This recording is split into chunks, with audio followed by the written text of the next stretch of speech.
Spacey Sims, and we are back with more Code Realize Future Blessings. I almost said Guardian of Rebirth. I'm so used to saying that, so pardon me if I get the title of the game wrong. I'm gonna try really hard. I can't even look at like the game pack and be like, "What game are we playing?" to know, because it obviously, since this is the limited edition, it's Bouquet of Rainbows, which is not actually. It's Bouquet of Rainbows because it's both games together in one.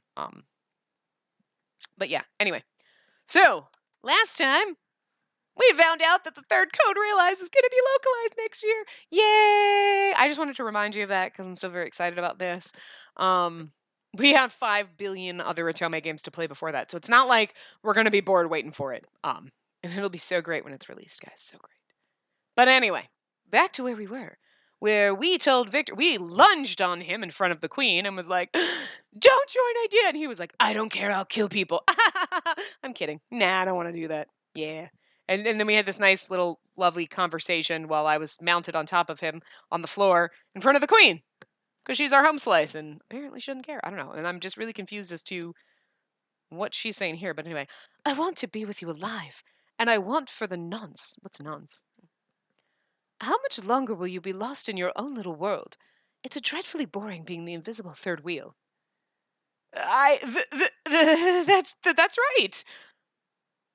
Oh, I'm very sorry to have interrupted your meeting." "A thousand apologies, Your Highness. I tried in vain to stop her, and—" "It's quite all right. Thanks to your ungainly return speed, I was able to witness something most intriguing." Oh, running speed. "And goodness, pushing Professor Frankenstein to the floorboards. Aren't we a little firebrand, young lady?" Fucking like her. She was kind of shady in Victor's path, but now she's kind of cute. Like, I mean, she's been like cool in all the other paths, even though it was like, she's awesome, she's shady. She's an evil, but you know, we like her anyway. "Push! What are you even saying, Victoria?" "Really now, it happened, didn't it?" "But goodness, that genuine line you used on her. You never need to know what it is to be lonely again, was it? Do you concur, Lionheart?" "Indeed, the unadorned words of a young man with a future overflowing with hope.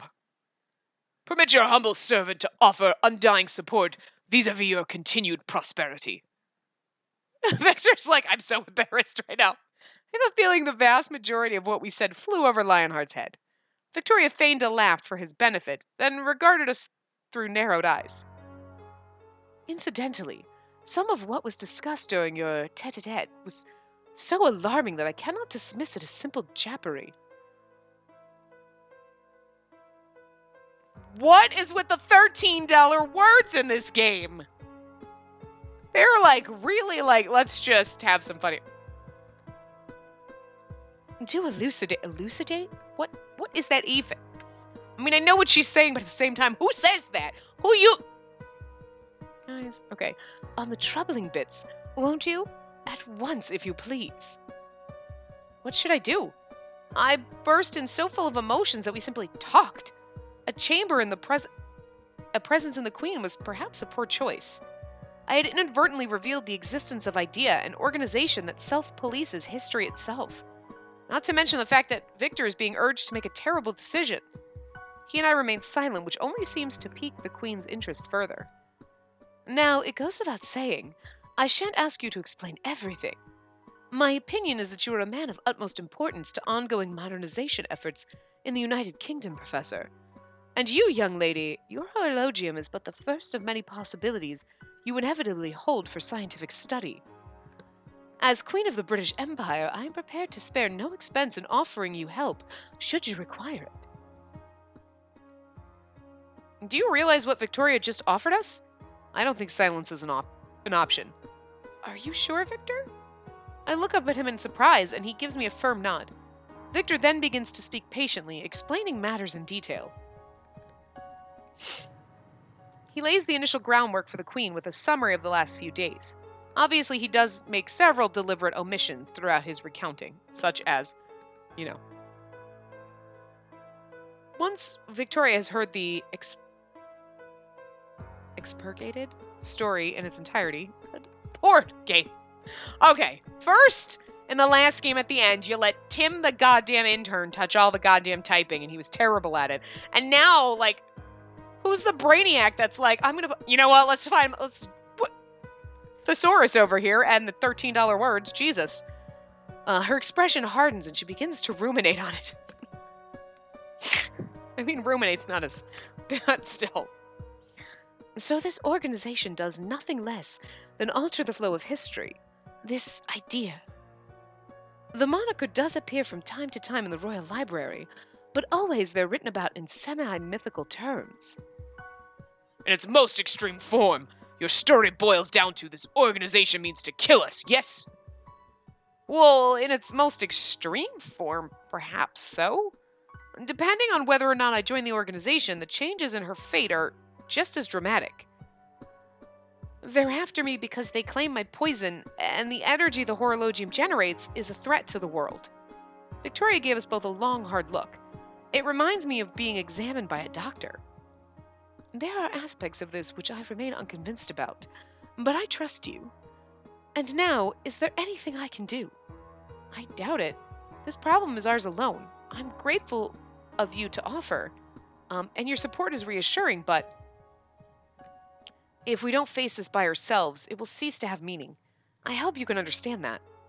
Truly. Well, I shan't force the issue. If you ever change your minds, you know where to find me. I appreciate it. I'll report back when it's over. We got you involved, even if only verbally, so it's the least I can do. At this, Victor bows formally, and I sketch a sort of curtsy. My curtsies are sketchy. We made the best of a situation that could have been dreadful. As long as we report back when it's over, things should be fine. And now, we have to meet whatever fate awaits us head on.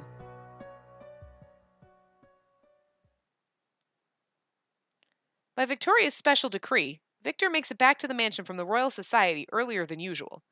Tonight is the night Omnibus specified that Victor give his answer.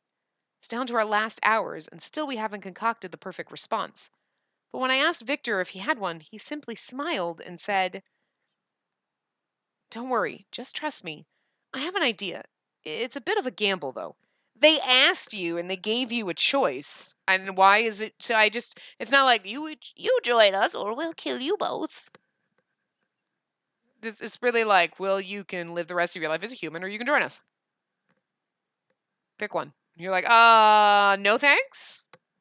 I don't know why we have to like gamble through this. A little baffling to me. Time passes so fast, I hardly believe it. Midnight. I mean, that's kind of rude of omnibuses. I'm just saying, like, bitch, I gotta work in the morning. I ain't got time for this midnight shit. Once again, led by Saint Germain, we make our return to Tower Bridge. Like last time, there isn't a man, woman, or child to be seen. There's that odd silence again. The only sound that seems natural is the howl of the night wind.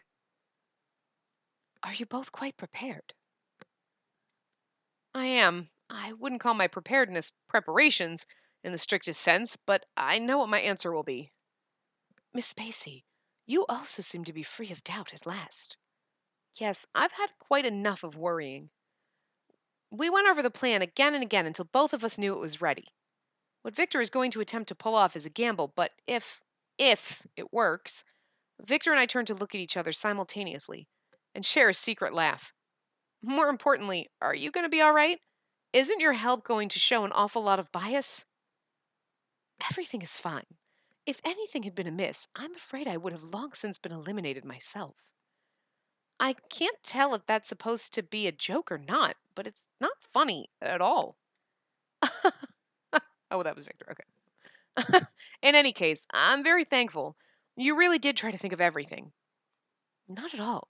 As your friend, I would hope I'm allowed to do this much. So, the odds of winning this wager of yours, I assume it would be too déclassé of me to ask. I haven't the foggiest. I may have a 0% chance, or I might have 100. I don't understand this. This confuses me a little. Again, I mean, I guess it's going to come up like whatever it is, but he only has to give her a choice, yes or no. So I'm not really sure what this gamble is about, but I guess we'll see. But I do know the possibility exists, and that's why I refuse to give up. Then, if you would indulge me, I shall pray that the possibility you speak of leads to happiness for the both of you. It must be about time. I take out my pocket watch and consult it closely. It's been almost exactly 72 hours. Bile suddenly rises from my stomach and I swallow it back down. Victor immediately takes my hand, offering comfort. Nervous, I take it? I suppose so. I don't know if I'm nervous exactly, but I'm afraid. If only I could just say, leave it to me, with the extra extroverted confidence our friends. Okay, I gotta learn to read. And extroverted is not like a hard word. Oh my God, Spacey I can't do this right now. I can't fucking read. If only I could just say, leave it to me, with the extroverted confidence our friends have. I'm afraid this is the best I can do right now. Holding my hand, Victor gently brings it to rest against his. It meant everything will be all right. I place my other hand atop his, enveloping in between both of mine. Our fingertips had grown cold. I feel warmth gradually return. Don't worry. The warmth of your hand is more reassuring than any words ever could be. Spacey, is it all right if we remain holding hands until this is over? Instead of responding verbally, I turn over his hand so that our palms touch. We grip each other's hands firmly. This is so cute. Can we hold hands until this is over? Yeah, you have to ask. Dude, of course. I know that he understands the meaning of this gesture. My wish that nothing should ever tear us apart. Then, all sounds of the outside world cease. And so they are here.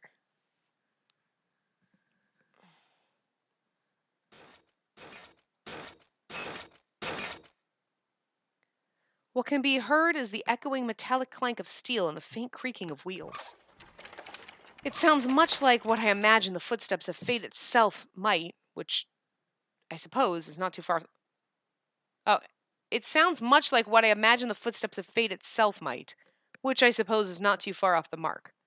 Just as they did 3 days ago, figures begin to coalesce from within the darkness blacker than night. So you did come. You didn't try to flee. I'm here. What point would there have been trying to run? It is just so. Oh, it's Guinevere. It is just so. There's no escape from fate. Their voices are gentle, yet seem to issue forth from depths unimaginable to us. Though they make no overt attempts at intimidation, I still feel that I would be totally overwhelmed if I dropped my guard. And have you come to a decision, cursed child of Isaac? You who may yet become the fountainhead of calamity. Her words cause an immense pressure in my chest, as if they were the true curse. This chill, the same coldness I felt the first time we met. A raw squeak escapes my throat, and I realize I have been unconsciously holding my breath. The old woman who would name me cursed fixes me with her gaze. And yet there's no denying it. My physical body differs from a natural human's. It's just that I can't bear to think of myself as a monster. But Victor had told me time and time again, I was a regular girl. Even though I may be physically different, my soul is not. Victor is no liar, and I believe him. The man I love is now glaring at Omnibus, motioning that I should stand behind him. Something had changed. Saint Germain hadn't drawn his blades, but the very air around us stings, as if teetering on the edge. Your intent to kill exudes from your every pore, Saint Germain. Worry not, my intentions are not hostile. As long as you kindly remain where you stand, I will do the same. As long as I remain where I am, you say. And what happens if I do not? Would you like to find out? Disregarding the chilly verbal sparring of her pair of apostles, Omnibus wheels out directly in front of Victor. Now then, Professor, you have an answer for me, I assume? Yes, I do. The immortality granted to an apostle of ideas. A rather appealing thought. I see. A wise decision. You would cease to live as a human for the sake of the one you love. It is a choice very few would be able to come to. In addition to your intellect, that moral fiber will prove to be of great use as an apostle. Omnibus actually smiles at Victor. He's like, I didn't say I would join, I just said it's tempting. Victor Frankenstein, be welcome. We ask that you devote yourself to preventing calamity in this world, now and forever. calamity, disaster. The words bring deep pain every time they're spoken. I have no doubt Omnibus is referring directly to people, things, like me. And should Victor join IDEA, it would mean seeking out and eliminating such threats, killing such people. One more thing I had forgotten to tell you. Any who would become an apostle are allowed one wish, which shall be granted. Allow me to hear yours, Professor. Your final desire as a human. After a lengthy period of silence, Victor speaks. I've long had only one true desire, Omnibus, leader of IDEA. Spacey. She's my one wish. To live alongside her, the woman I love. Indeed, I had suspected as much. Very well. If you should become an apostle, your wish will be granted as a natural consequence. She extends a hand towards him.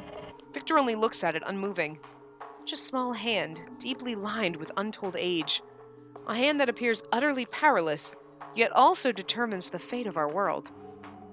And, of course, that of our lives. Take my hand. Your soul shall be cleaved from your mortal body, and through ancient magics funneled into a vessel immortal. And just as you desire, you will be able to spend eternity with the girl. The temptation must be immense. Victor narrows his eyes ever so slightly.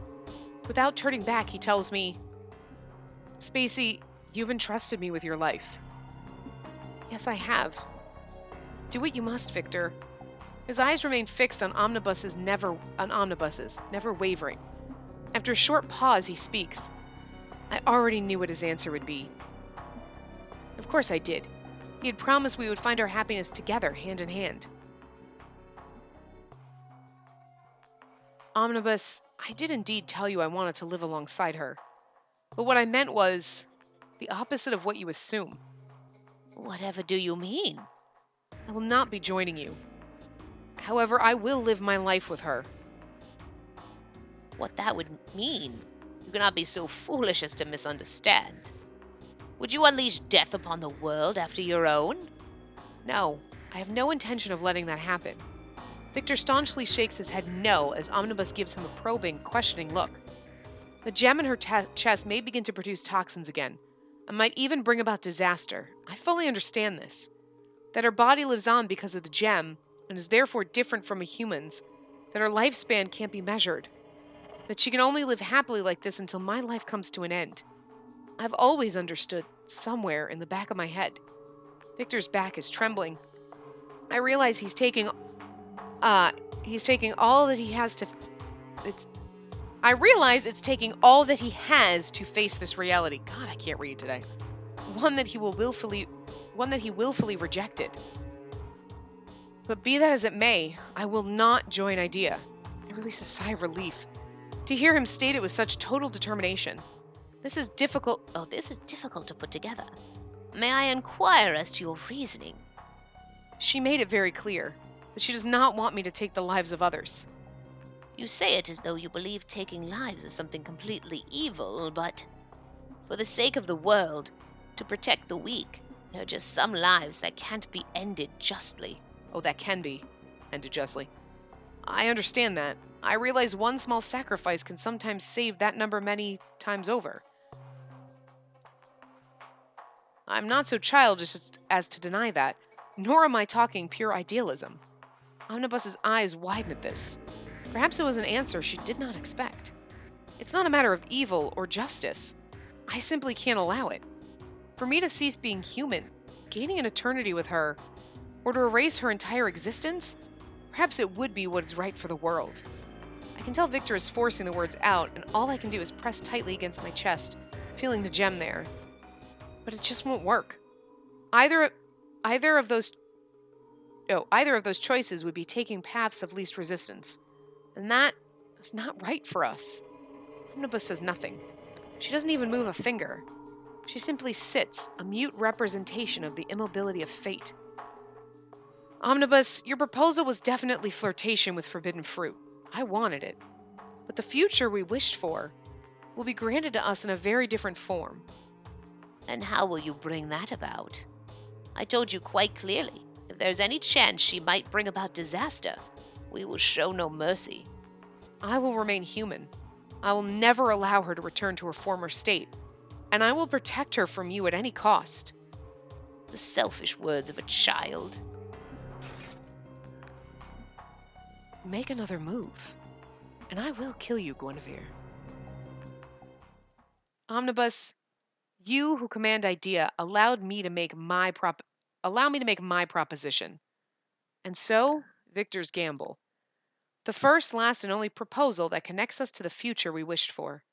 You acknowledge me as a person of worth, having the potential to surpass Isaac. That means then that something Isaac could not attain, namely complete understanding of the horologium she bears, should be within the realm of my potential. Or am I wrong? Why, yes, it should be. I shan't deny it.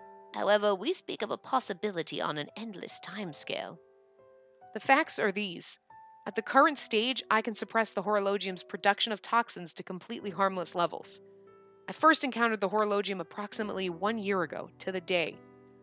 In just 1 year, I managed to completely detoxify it, effectively controlling it. And so, I propose that you allow me time. The span will be from this moment until my death. A long silence follows. What might be running through Omnibus's mind, confronted with Victor's proposal? Does she see that future we wish for might actually be possible? Or does she only see a future full of despair? So you propose that we, idea, wait patiently for decades, bearing all the risk. Let us say I do allow it. Do you not realize that it will always be she who suffers? The more precious the time spent with your beloved, the more bitter and painful the parting becomes. However extreme, the possibility exists that her psyche may crumble the moment she loses you, causing poison to erupt. That won't happen. I remained silent all this time, and now I take a step forward. Then, following Victor's train of thought and speech, it's time to declare my own. The very first item of Victor's research won't be a method of completely ridding me from poison. Rather, it'll be a way of ensuring that the time allotted me, a creation of man, be the same as man. You can't be. Are you saying that you would voluntarily shorten your own lifespan? Yes. After much discussion, this is the conclusion Victor and I arrived at. Not that he should have to discard his own humanity in order to match my own lack of it, but that I should be changed into a complete human being. If his research proves fruitful, I'll have long since departed this world before the horologium could ever reactivate. If you still cannot trust us, I invite you to come kill me the moment Victor passes away.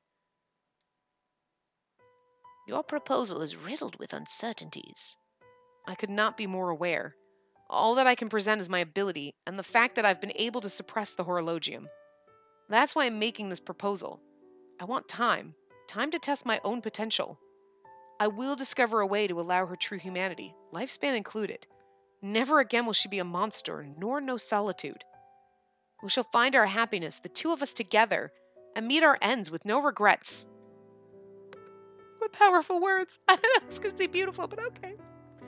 Powerful enough, perhaps, to tear open a new path toward happiness together, away from that which fate had offered us.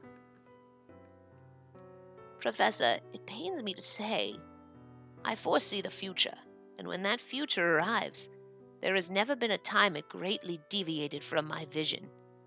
Your proposal does not completely guarantee continued harmony for this world. As such, I cannot accept it. Silence falls. All of us seem powerless against it, heavy as it is.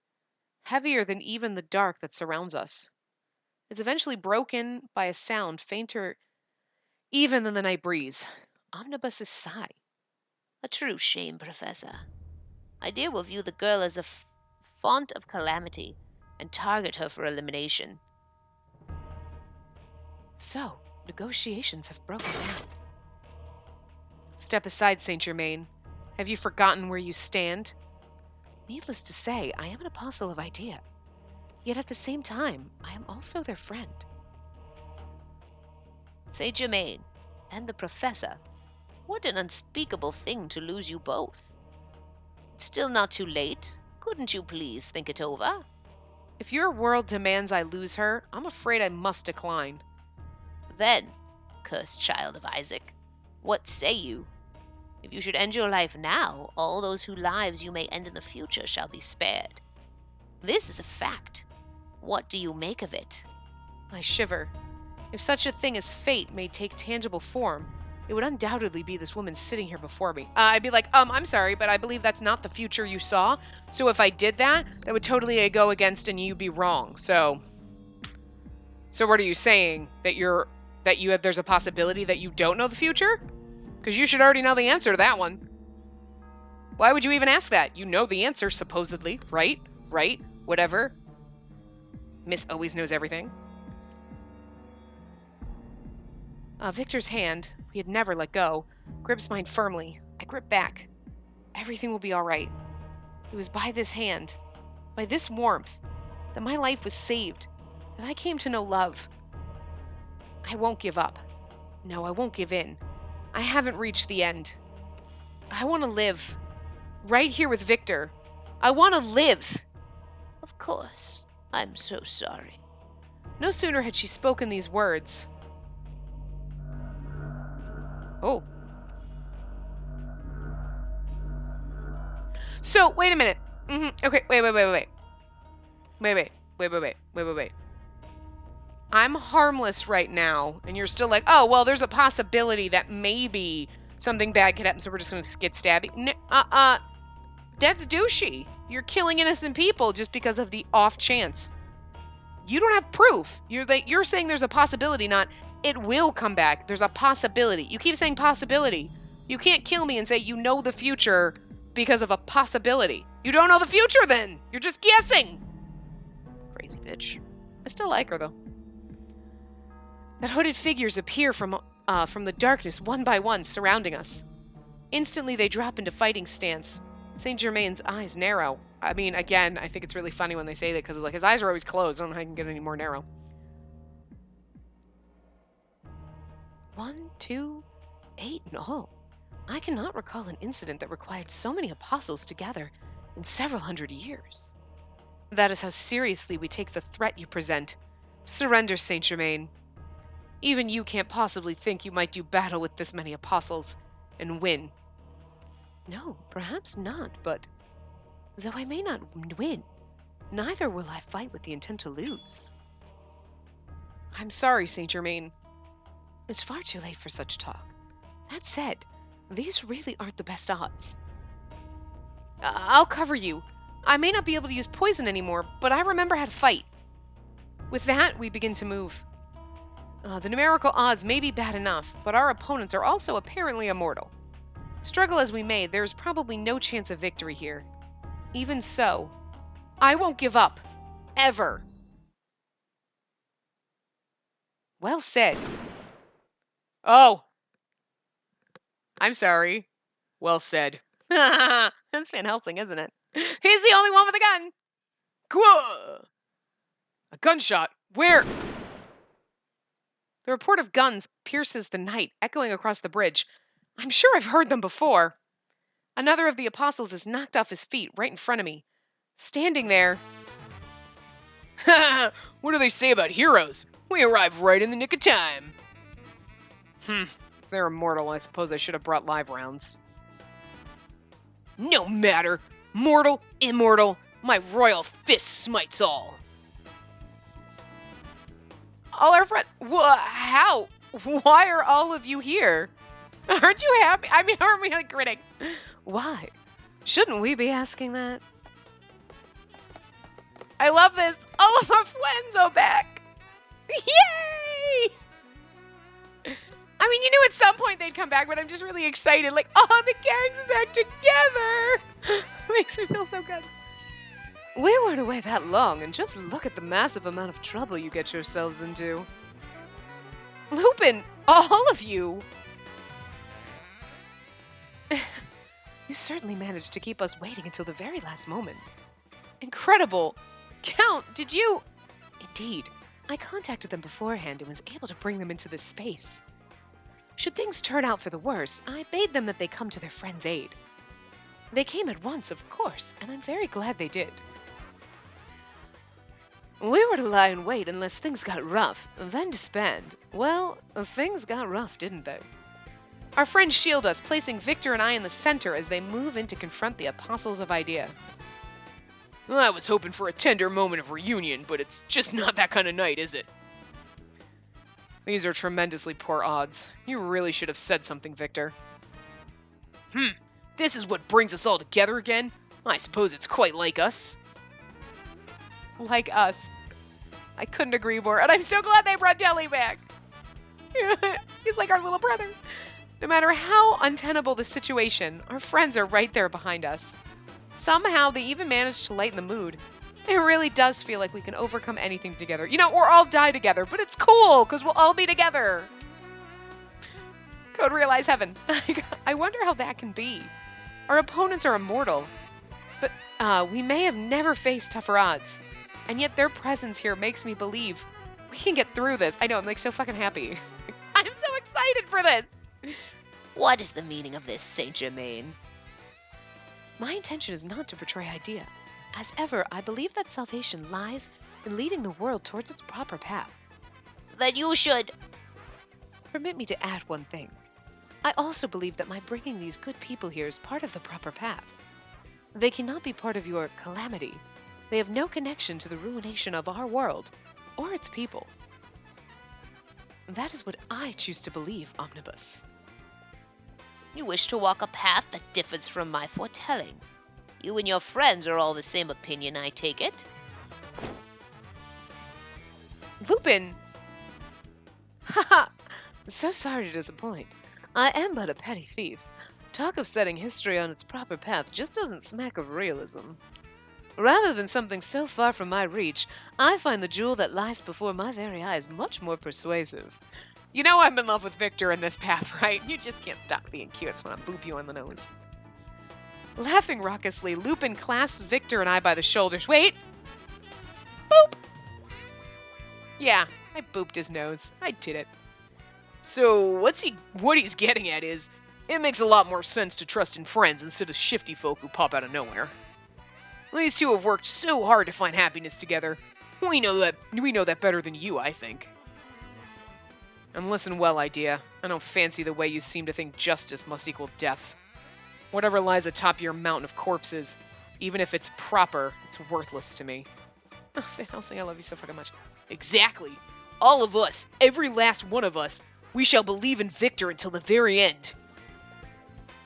I think that wraps it up. I don't care if you're an apostle or God Almighty. If you have a problem, bring it on. I'll kill you. I just want him to say it again. He's only said it once, but it's like the best fucking Lupin line ever. Be prepared to make Lupin and his merry gang very displeased. Oh, Lupin's going to give you a spanking. You say that like it's a bad thing. All of them so reassuring and so true. These are the people who make me human. Victor and I stand tall next to them, staring down the fate that awaits us. The two of us will never let go of one another, not until the very last instant. No matter how treacherous the path, we'll continue to walk it together. Until I have no more life to live, I live it all for her, with every last shred of my being. We are so getting married at the end of when this is over because all of our friends are here. I dedicate all my knowledge and ability, everything you've acknowledged in me, to protecting her from whatever may come. Because I love her, and she lives with me in this world. Also, I love you, but, you know. So I ask of you, Omnibus, take our lives, take all the time that's left in them, and please, wager it all. Wager it on us. You say I have a certain potential, then I swear to you, I will achieve it. Not only that, but by murdering me, you're ruining that possible potential. So you're going against... shit, just to kill one innocent person. You're going to kill a bunch of people that have potential in the world. Okay, well, maybe only Victor, because the rest of them I'm sure they don't care about, but... Victor says this last with the utmost dignity, his eyes never wavering from the old woman's. For a while, they merely look at one another until Omnibus blinks. She turns her gaze to me. Isaac's cursed child, if this be your choice, I must also ask you. Your simple existence, the fact that you stand there, means you are a seed of disaster. Now that he has made clear his decision not to join Idea, the only future I foresee for you is a path paved with endless suffering. Knowing this, do you still wish the happiness of a human being for yourself? No one on Earth can yet say what this decision will bring. But like Lionheart said, if I don't smile now, how will I ever be able to smile in the future? And so with my very best smile, I tell her, I do. I will live the span of a human life, and I will be happy with Victor. To share in warmth and kindness, to love and be loved in return. I had given up on such things. But my friends, Victor most of all, proved to me that it wasn't impossible. That's why I choose to believe in him until our very last moment. That's why I choose to believe in myself. Me, who Victor saved. I want to wager on my own potential. Doll, monster, curse. If I, who have been called each of these things, can live amongst humans, then this is my will, even if it takes time for my body to become human. I believe my soul already is human because I'm in love with one. And that's why I know I can change the future you see. Whoa! Our princess is so amazing! Oh gosh, watch me fall even harder for her. Don't even act the fool. This is serious. I have to agree on the amazing point, though. I hear Lupin and Impei's banter. It only spurs me on. And if you cannot change... Oh, it was me. Whoops. Back it up. Beep, beep, beep. And if you cannot change the future? If I can't, I'm prepared for what that means. Fate doesn't scare me anymore. Are you, Professor? I'm prepared. But more importantly, I believe. And what do you believe? I already fucking told you. God, it's like... Take your memory pills, Omnibus. I believe that no matter how impossible our path may seem, we will rise. And in doing so, open the door to a new future. Omnibus regarded us both in silence. Then, taking in our demeanors, I felt as if our fate was being reassessed. Perhaps it was. We have decades ahead of us, much too long to cut our losses and give up now. I'll use that time to fight against this. My fight may succeed in control of the horologium, perhaps even in understanding the Philosopher's Stone that lies beyond. Philosopher's Stone, a perfect substance that is the ultimate goal of alchemy, a miraculous object that is said to turn base metals to gold and can even bring back the dead. I'll make the knowledge and skill I gain beneficial to the world, to history, and I will never allow it to be misused. Never. The night winds rush between us, here one moment, gone the next. Professor, what would you say the girl's existence means to you? Haven't I said it many times over? She's more important to me than anyone else. She's kind-hearted, fragile but brave. She's a beautiful soul, a human soul. She is my beloved. Such a gentle voice. Victor's sweet words were permeated with the deepest love. Anyone could tell. I see. Her barely audible response sounded less like speech, and more like wind cutting through the eerie sphere of silence. Finally, it felt like there was a hint of emotion in Omnibus's voice. There was no kindness nor warmth in it. I could not even say what emotion it might have been, but it was there. Let us leave this place. Are you certain? I am only putting it on hold. It seems that to act now would be premature. Then, Professor, I acknowledge your success in suppressing the horologium. I shall wager on the future you so boldly proposed, and withdraw. In exchange, you must fulfill your potential, whatever the cost. You swore to do so right there in my presence, so I expect you are quite prepared to do so. you needn't even ask, and I will no longer look away from my past. Of course, that applies equally to the future. I sincerely hope those words are not born of youth. A good person chose to love you. But you must never forget, as long as the gem within your chest continues to shine, Idea will be watching. Your fates now belong to you, and rest solely on your choices. The wheels of her chair squeak softly as they begin to turn, and Thank you. Thank you for believing in us. Without knowing if she'd even heard my thanks. Yay, let's get married! The figures of the old woman and her apostles dissipate like morning mist beyond the thinnest veil of night. Oh, look, we get to see the bridge and like dawn. That's so pretty. Sound is restored to the world, and all of us breathe long, deep sighs of relief. Are we saved? I think we are. With a deadline and conditions, that is. But yes, we can be together from now on. Together, my Spacey. My Spacey. I realize this is the truth just as the full weight of my fatigue from the night before hits me, and I teeter on my feet. Before I can fall, Victor catches me, wrapping me firmly in his arms. It may be a little late to say this, but I think I actually was rather frightened. So was I, you know. But because you believed in me, because you stood by my side, I was able to say everything that needed to be said without giving into idea. Thank you, Spacey, for staying by my side, for trusting in our future. With these gentle words, he softly caresses my hair. The gesture made me happy, and ticklish too.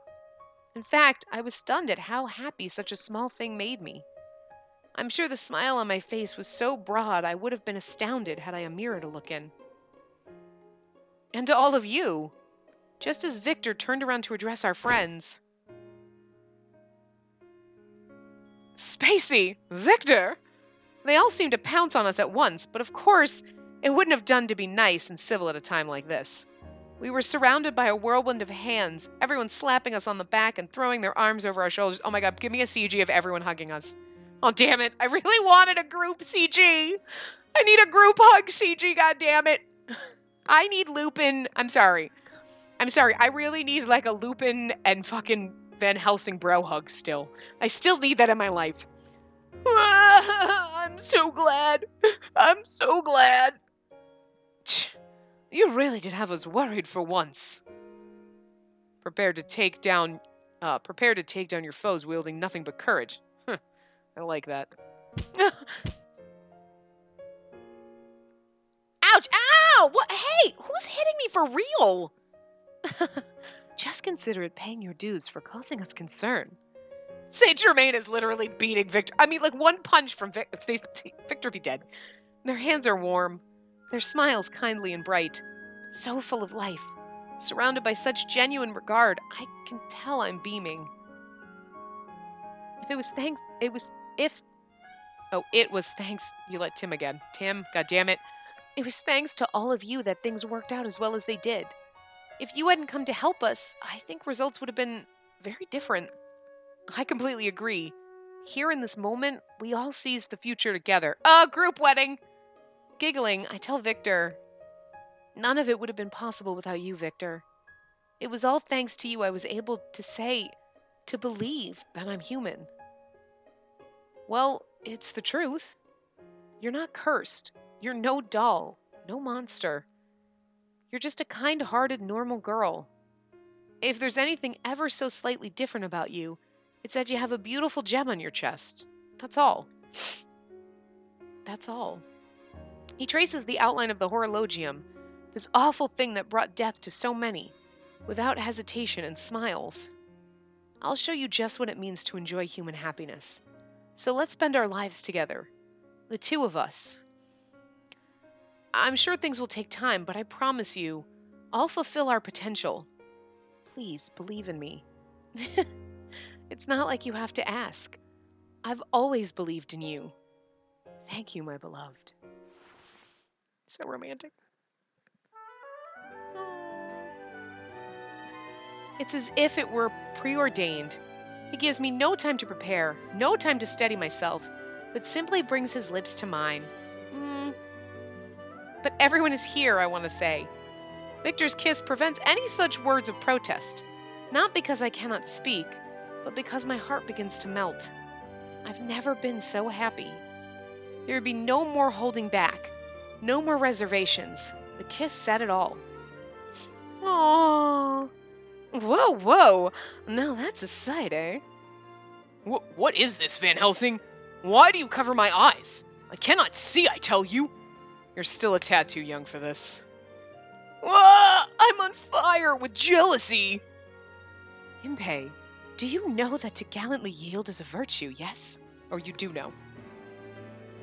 Their voices may be embarrassing, but I'm far beyond being concerned about them. You're far too young to see two people kissing. So cute. For the first time, I feel unselfish about desiring Victor's love for myself. Glancing up at the sky, I still see a few stars winking against the canopy of the heavens. But the distant horizon was a faint white line, and as it grew brighter, the light of day washes away any sense that the dark of night came before it. This can't be the end. There has to be like a little after marriage scene, or maybe it's a special unlocked thing. Hello, I know we marry them all. That's not how it ends. That is not how it ends, guys. This is not how it ends.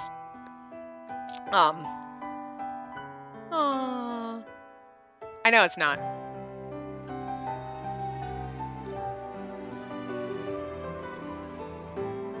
That's actually not bad though, about like 3 hours.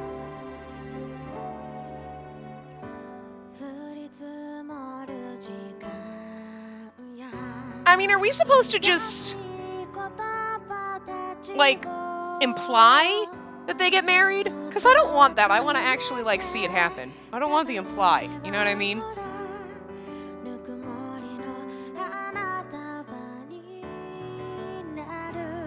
I feel a little, like, sad if we don't get to,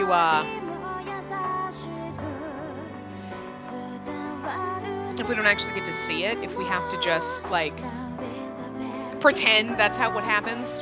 I really wanted to actually, like, I wanted to see it happen, but this is perfect, so we'll see if there's any kind of, like, a hidden scene or anything after the credits.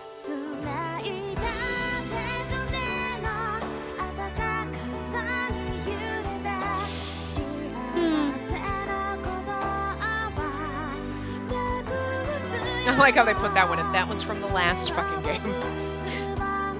I love the overabundance of CGs in this one, I'm not even gonna lie. I feel like we have almost the same amount of CGs as you had in the original game, and it's like a third of the length. I mean, it's like a tenth of the length if you think about it. I mean,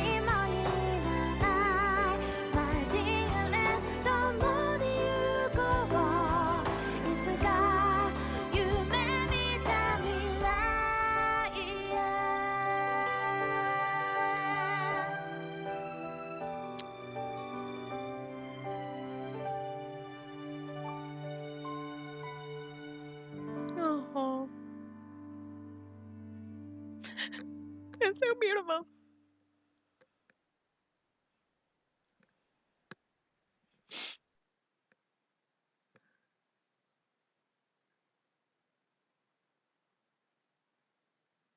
Yes.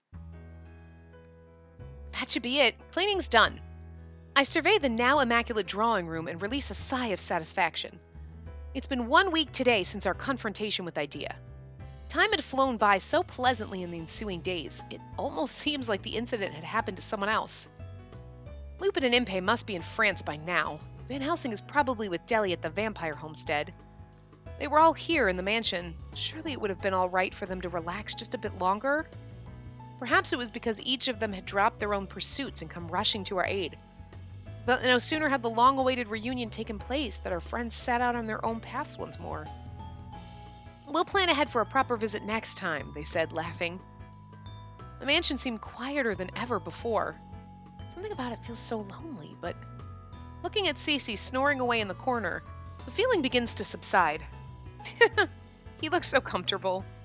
And so the regular pattern of doing housework, waiting with Spacey for Victor to come home, has not quite yet returned. Well then, I pick up the bag I'd prepared beforehand and speak softly so as not to wake Spacey. I suppose I'll be off, Spacey. In the meantime, at Buckingham Palace.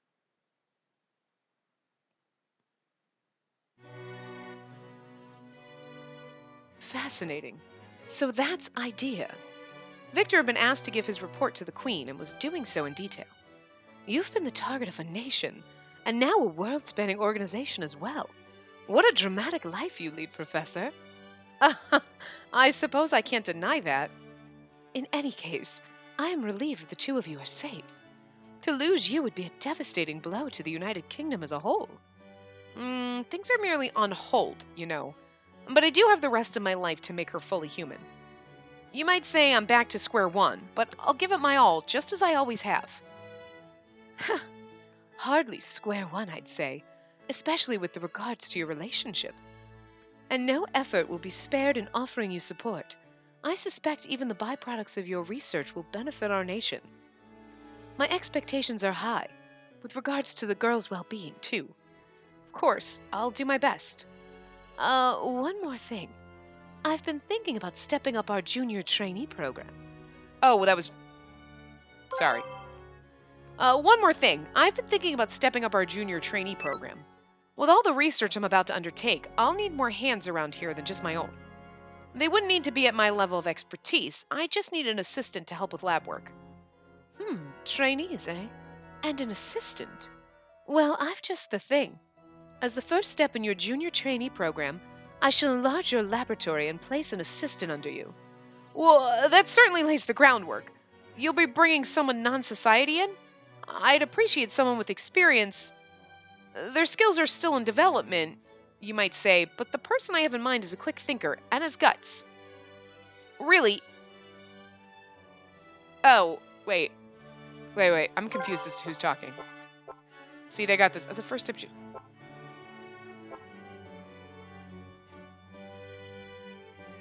Their skills are still in development, you might say, but the person I have in mind is a quick thinker and has guts. Okay, that's supposed to be Victoria. Their skills are still in development, you might say, but the person I have in mind is a quick thinker and has guts. And then Victor says, really, if you speak that highly of him, I suppose I can expect a lot. Oh, go right ahead. Lionheart, bring her in, would you? It's me. At once, your pardon. Your pardon? Yeah, Thank you, Lionheart. Come, Professor Frankenstein, meet your new assistant. It's a pleasure to meet you, Professor. My name is Spacey. I'll be your new assistant. Wait, what? Surprised? Surprised? I should say so. What's this all about? How could you be my assistant?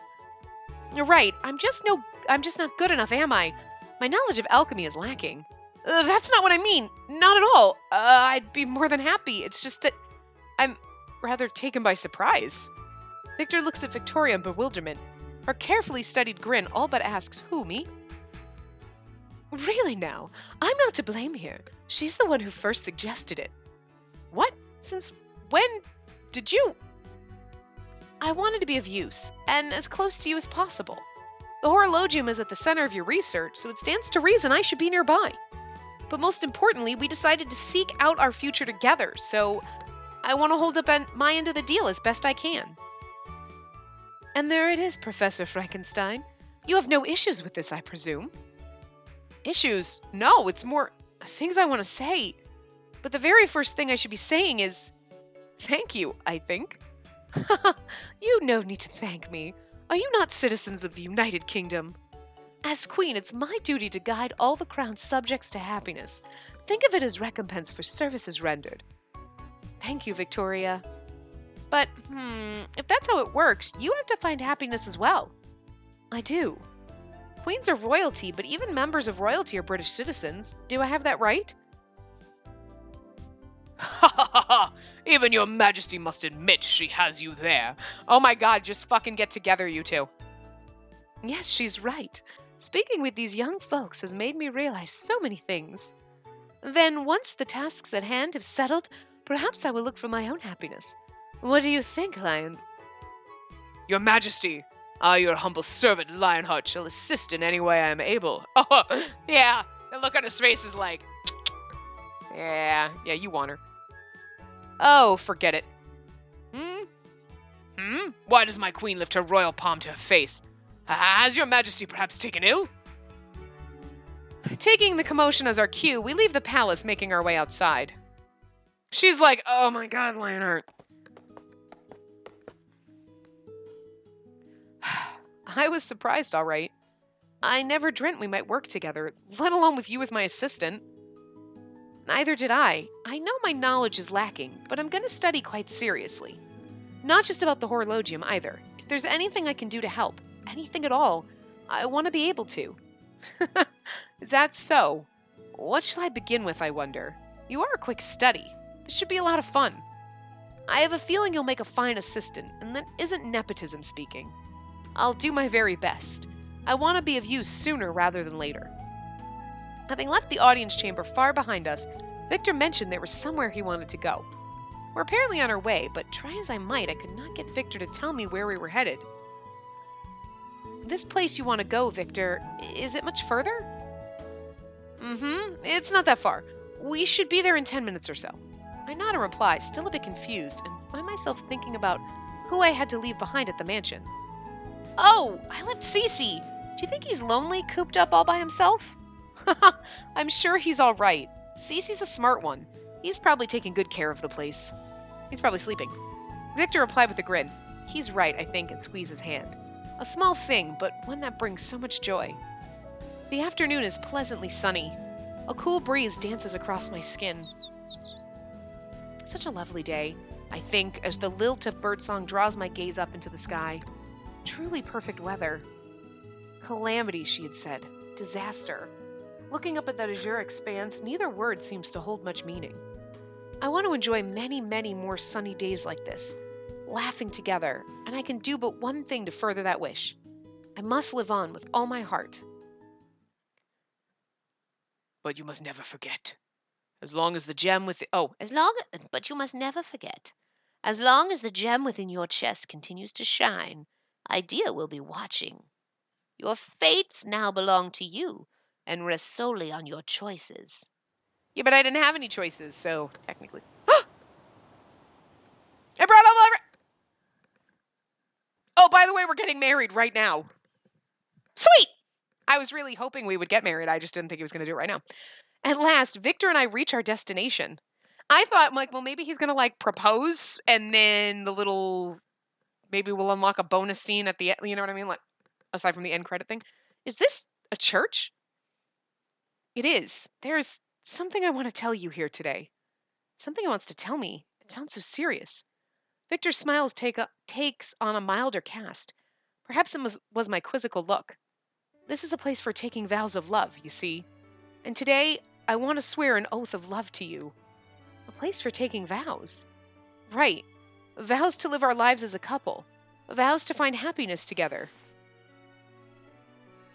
With these words, Victor gently reaches for my hand. Oh God. He takes it in his own, and I know it will never poison anything again, nor bring about anyone's death. This hand once belonged to a monster, but now the man I love holds it tenderly. You and I both suffered under the heavy burden of our pasts. Just living until this moment took everything we had. Even the future, I'm sure there will be times the pain and sadness we endured comes back to us. But that won't be because we've tried to forget. Rather, we accept and move on. I know. I won't forget. I won't forget anything that's happened to us. I know that I owe my current self, standing here next to you, to the times we've lived through. I briefly reflect on the significance of what Victor has just said and nod. And that's why, no matter how harsh the past may have been, I'll never forget it. He returns my nod, smiling, and softly caresses my cheek. But Spacey, it's equally important that we no longer allow the past to weigh us down. I agree, we mustn't. That's right. So if you ever feel sad, ever find yourself in pain, ever feel frightened, I'll remind you as often as you need.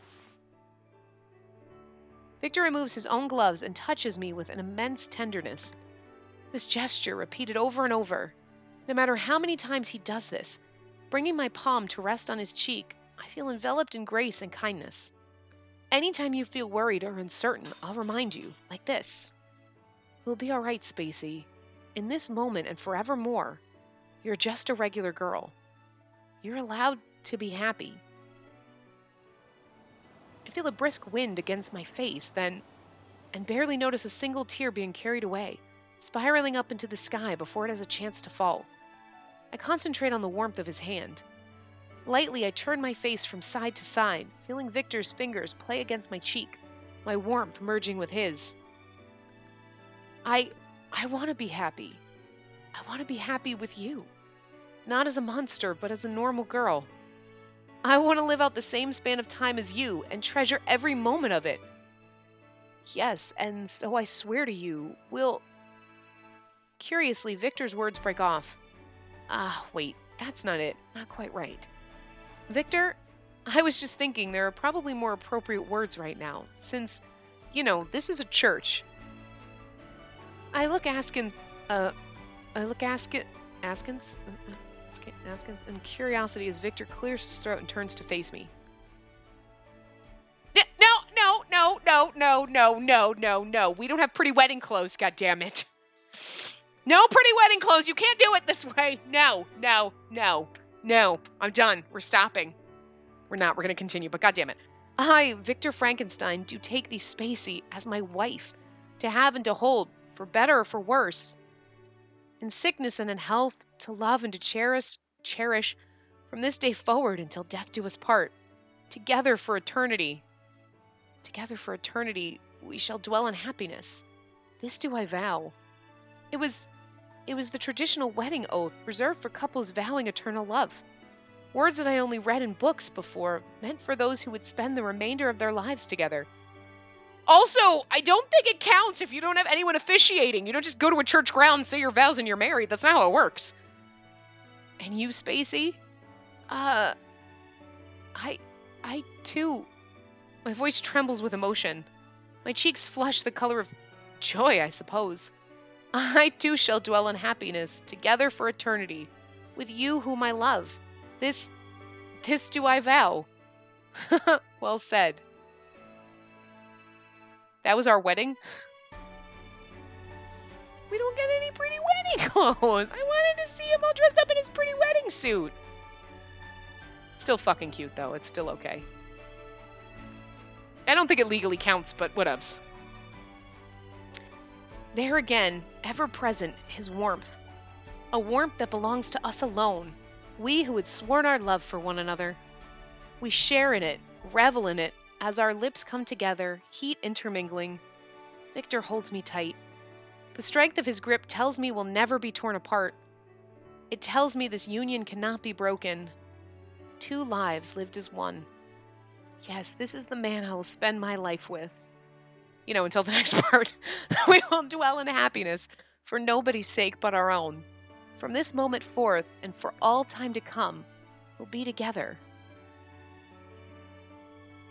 That's beautiful, but I still, it kind of... Spacey, I vow to you, I shall love you with all that I am, forever. A murmuring sound reaches my ears. It may have been the breeze whispering through sunlit branches. It may have been something more. The sound had a voice, and it spoke of a clear path ahead. It spoke of future blessings. I heard it quite clearly. Cute. Cute game. Cute.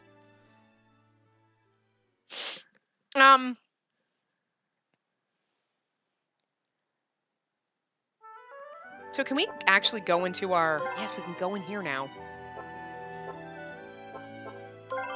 So there is no extras. Yay! But we can look at all of our lovely little CGs. Oh, thank God. Oh, okay, thank God. Okay, hold on. I hate that it goes back. I just want to, you know what I mean? Oh, crap. Oh, God damn it. Damn it! Anyway. He's, all shocked. Oh, great!